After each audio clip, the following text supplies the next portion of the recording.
Kembali lagi Anda menyaksikan Sapa Indonesia Pagi bersama saya Andri Sinaga. Informasi terbaru lainnya adalah seorang warga Kabupaten Biren Aceh ditemukan tewas di daerah Karawang, Jawa Barat beberapa waktu lalu. Pihak keluarga menduga korban tewas akibat diculik dan dianiaya oleh oknum Pas Pampres. Puluhan warga menyambut jenazah Imam Maskur yang tiba di desa Monkelayu, Kecamatan Gandapura, Kabupaten Biren Aceh. Pihak keluarga mengaku pada tanggal 12 Agustus lalu sempat beberapa kali menerima telepon dari korban. Korban mengaku ditangkap dan dianiaya oknum TNI. Dan Pas Pampres Maijen Rafael Granada Bay menyatakan kasus dugaan penculikan dan penganiayaan ini tengah diselidiki Pom dan Jaya. Oknum anggota Pas Pampres yang diduga terlibat penganiayaan pun juga sudah ditahan di Pom dan Jaya.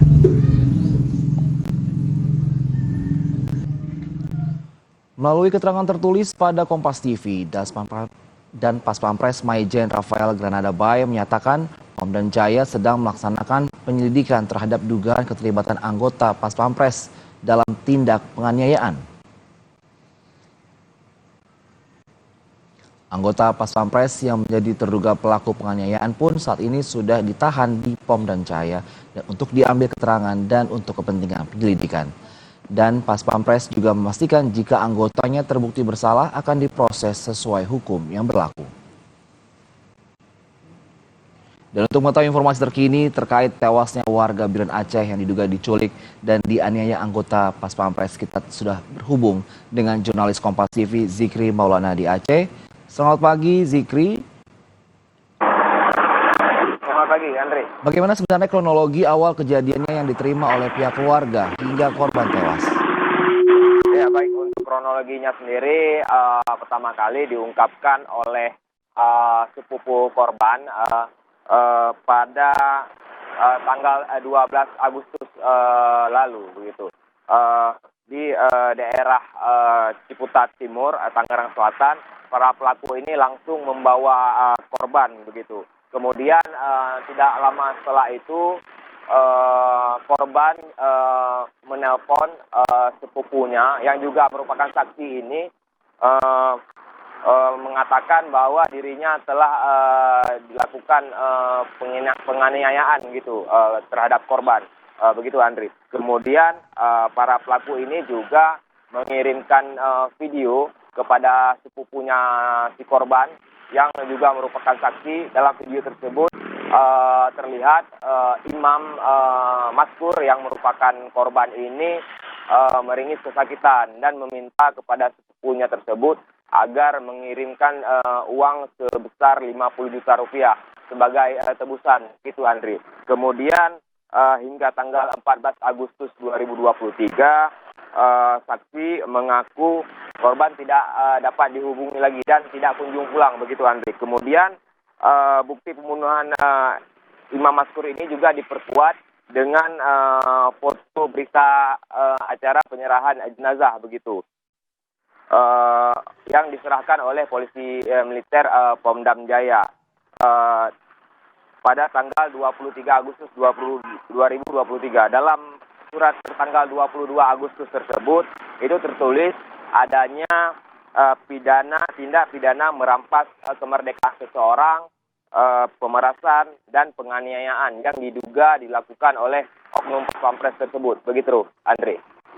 Zikri, Anda sudah bertemu dengan pihak keluarga. Sebenarnya tuntutan dari pihak keluarga atas kasus ini seperti apa? Apakah ini merupakan murni penculikan atau tindak kriminal lainnya? Iya, untuk tindak pidana tersebut sementara kami belum bisa mengkonfirmasi pihak keluarga. Pihak keluarga hingga saat ini hanya bisa berharap pelaku ini agar bisa dituntut seadil-adilnya sesuai hukum yang berlaku di Indonesia, begitu Adri. Selain itu terkait penegakan hukum ini, tidak hanya keluarga, seluruh masyarakat Aceh juga akan terus mengawal kasus ini hingga tuntas, begitu Andri. Zikri, apakah kasus ini juga sudah masuk ke Polda setempat atau kepolisian setempat? Ya, hingga saat ini terkait adanya laporan ke Polda Aceh, kami belum mengkonfirmasi terhadap pihak keluarga apakah sudah melapor kepada Polda Aceh. Namun dengan kasus ini sebelumnya pihak kerabat dari korban sendiri juga telah sempat membuat laporan ke Polda Metro Jaya begitu. Untuk juga sekaligus sama-sama mereka melakukan pencarian. Dan untuk jenazah sendiri berhasil ditemukan oleh kerabat korban dan juga anggota kepolisian Polda Metro Jaya itu 13 hari setelah menghilangnya Imam Maskur. Begitu, Andre. Fikri, Anda sudah bertemu dengan keluarga. Sebenarnya yang kita ketahui adalah apakah ini motif penculikannya bermotif motif ekonomi atau hal lain ya? Iya, terkait motif kami belum mengetahui pasti. Pihak keluarga pun tidak mengatakan terkait motif. Namun pihak keluarga mengaku Imam Maskur diculik dan kemudian dimintai tebusan sejumlah uang yaitu 50 juta rupiah. Begitu, Andre. Fikri, kita mau konfirmasi apakah ada korban lain ataupun pelaku lain dalam kasus ini? Apakah benar informasinya? Baik, Andre, dan juga untuk terkait korban lain, kami belum mengetahui pasti adanya korban lain atau tidak. Namun untuk jumlah pelaku sendiri, ini diduga ada berjumlah 3 orang. Satu diantaranya diduga yaitu oknum anggota Pas Pampres. Begitu, Andre.